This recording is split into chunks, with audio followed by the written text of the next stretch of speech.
Hi there. So let's continue where we left off in the last video with Logic Pro X and advanced controllers, touchscreens, iPads, and so on and so forth. So let's get going with Logic Pro X and see how to use these controllers with it. Okay, let's next dive into different type of MIDI controllers or advanced MIDI controllers that can be programmed to use virtual instruments or for MIDI instruments or any other type of an instrument that might need. This of course is also very configurable, and what we are looking here is Monogram console, and there you can have basically program your sliders and buttons to reflect your needs. It's easy to program by just clicking on a control and then defining is it what kind of a MIDI mode it is. Is it sending CC messages or channel pressure, or if it's in a joystick mode, or do you do something in a Mac OS profile? And then here you can of course say that this is a CC channel number 1, and so all these you can of course change and make them relate to, you know, what channel you would like to use or so. Anyway, there is more intros on how to kind of program this, so I don't go into deep that, but instead of just highlighting the use of these type of controllers. Then of course you can create different type of profiles with different type of mappings. So you can of course map these controls differently depending on your need. Here, for example, I have an Abbey Road 1 setting where I can basically control the VST using basically the controller. So now if I'm moving this expression and dynamics, I have basically programmed them in here, so I can then do that.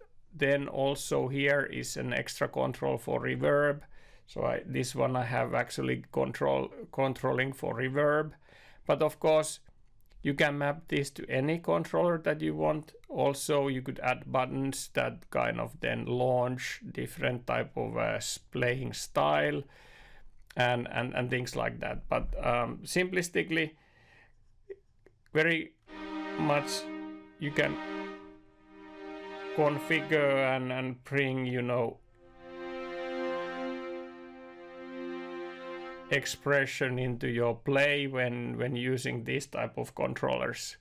So they are handy in that sense that they can, you know, elevate your play with bringing additional dimension to expressions. Let's move on. Alrighty, let's briefly look into MPE type of a controllers, and if you have seen my previous videos, so there might not be anything new in this session for you, except I'm doing this with Logic Pro X. However, most of the digital audio workstations support MPE type of a controllers, and what the MPE stands for is kind of a MIDI polyphonic expression, meaning that with one key press it can send multiple channels of MIDI messages, so it enhances the kind of the play with pressure and pitch bend, so it gives you a more expression when playing with MIDI instruments, and so providing more MIDI messages to control the play. Like for example, if I just softly press the key, you get the basic sound, but then if I apply pressure, I can be more expressive on that in a way that I can open the filter a bit. Of course, all these can be controlled, that what really happens when you apply pressure. That's also same for external synthesizers and virtual synthesizers, so you can define what happens when you apply polyphonic aftertouch or pressure into the key. Another one that you can do this with this is that when you are basically shaking the key, you are getting pitch bend. So you can control the sound a lot more, and in that sense bring more expression to your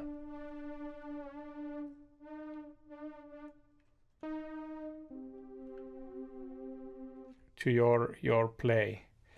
But that's about the MPE type of controllers, and of course there are many of these, so you need to check out that what is the best controller for you to kind of play and jam and you know, providing the MPE to give you more expressive power when playing and playing your music. All right, let's move on. Alrighty, let's move on with the touchscreen, and now we are looking actually a Raven software, and here basically with Raven you have the ability to have multi-touch with your Logic Pro X. You are able to basically run your mixer on top of the traditional Logic Pro X mixer. So if I take the Raven mixer away, this is how it looks like natively. But then when I launch the Raven mixer, it's basically changing the landscape a bit. And then of course I can use all the transports from the Raven. Also I can then, of course, if I want to solo kick only, I can do all that soloing and all that stuff from here. Also, what I noticed actually, which is pretty neat, is that let's say that we add few plugins into. So now in a screen I have two channels. I have, like, for the bass I have the you know, the EQ, and for the ARP I have the chorus. But also here I can now click on that audio effects button, and it gives me a chorus, but then also I can switch between these effects. So again, like if I'm changing it over here, I can do the same thing with the audio effects over here. So I can switch between the electronics and Pro Q.